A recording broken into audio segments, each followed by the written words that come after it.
bahwa terhadap manfaat perbuatan perjanjian itu seperti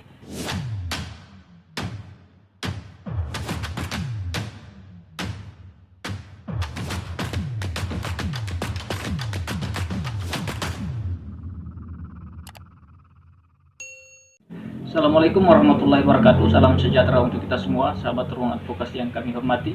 Di video kali ini kami mencoba membahas persoalan harta dalam perkawinan menurut Undang-Undang Nomor 1 Tahun 1974.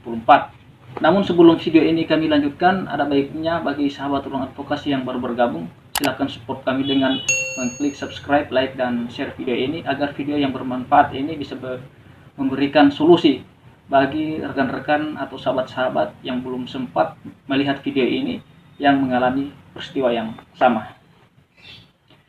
Baik, harta dalam perkawinan yakni seperti harta bawaan, kemudian harta warisan atau hibah, dan harta yang diperoleh dalam perkawinan atau selama perkawinan berlangsung. Harta bawaan yaitu harta yang diperoleh masing-masing pihak dari pekerjaannya, misalnya masing-masing pihak berprofesi sebagai dokter atau pengacara atau notaris dan lain-lain. Nah, ini disebut harta bawaan. Kemudian harta warisan atau hibah, harta yang diperoleh masing-masing dari warisan orang tuanya, kakeknya, atau pihak lain yang menghibahkan harta tersebut. Kemudian harta yang diperoleh selama dalam perkawinan atau harta bersama, yakni harta yang dimana setelah perkawinan para pihak mendapatkan harta baik berupa kendaraan maupun rumah dan lain sebagainya. Nah, biasanya untuk melindungi harta tersebut, para pihak sebelum melakukan perkawinan ini membuat suatu perjanjian perkawinan. Namun sebelum perjanjian perkawinan kami sampaikan, kami akan menyampaikan bahwa terkait dengan harta benda dalam perkawinan, di mana di dalam peraturan perundang-undangan yaitu Undang-Undang Nomor 1 Tahun 1974 di dalam pasal 35 yaitu harta benda yang diperoleh selama perkawinan menjadi harta bersama.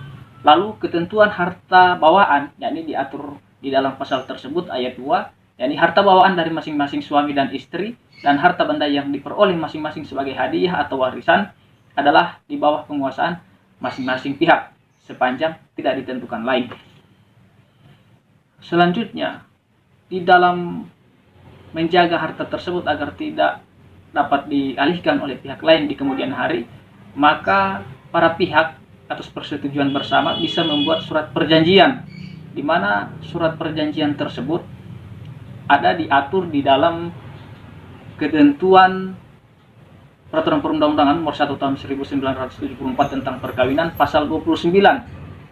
Kami sampaikan bahwa pada waktu atau sebelum perkawinan dilangsungkan, kedua belah pihak atas persetujuan bersama dapat mengajukan perjanjian tertulis yang disahkan oleh pegawai pencatat perkawinan, setelah mana isinya berlaku juga terhadap pihak ketiga tersangkut. Ayat 2, perkawinan tersebut tidak dapat disahkan bila mana melanggar batas-batas hukum, agama, dan kesusilaan.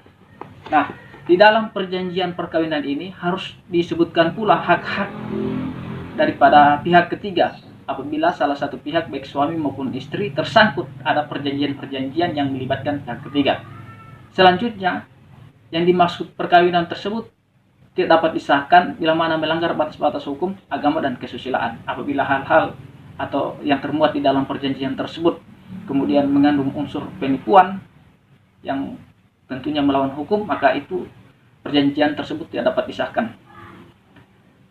Selama perkawinan dilangsungkan, perjanjian tersebut tidak dapat diubah kecuali bila dari kedua belah pihak ada persetujuan untuk mengubah dan perubahan tidak merugikan pihak ketiga. Nah, apabila di kemudian hari ada perjanjian tersebut diubah, maka perjanjian tersebut jangan sampai merugikan pihak ketiga. Apa manfaat daripada pembuatan perjanjian? Kami sampaikan bahwa terhadap manfaat perbuatan perjanjian itu seperti memisahkan harta kekayaan antara pihak suami dengan istri sehingga harta mereka tidak tercampur. Yang kedua, hutang yang dimiliki suami atau istri akan menjadi tanggung jawab masing-masing. Apabila salah satu bermaksud menjual harta kekayaan, maka tidak perlu meminta persetujuan pasangannya. Dalam hal suami atau istri akan mengajukan fasilitas kredit tidak perlu meminta persetujuan pasangannya untuk menjamin harga kekayaannya. Selanjutnya, menjamin berlangsungnya harta peninggalan keluarga. Yang selanjutnya lagi, melindungi kepentingan pihak istri, apalagi pihak suami melakukan poligami. Yang terakhir, menghindari motivasi perkawinan yang tidak sehat. Nah, ini manfaat daripada surat perjanjian perkawinan. Selanjutnya, dapat kami sampaikan bahwa perjanjian perkawinan ini menurut ketentuan peraturan perundang-undangan yang berlaku bahwa pada waktu sebelum atau akan melangsungkan perkawinan, perjanjian perkawinan bisa dibuat atau yang disebut dengan prenuptial agreement. Namun sekarang berdasarkan putusan Mahkamah Konstitusi nomor 69 tahun 2015, perjanjian perkawinan dapat dibuat selama masih ada perikatan perkawinan atau yang disebut dengan postnuptial agreement.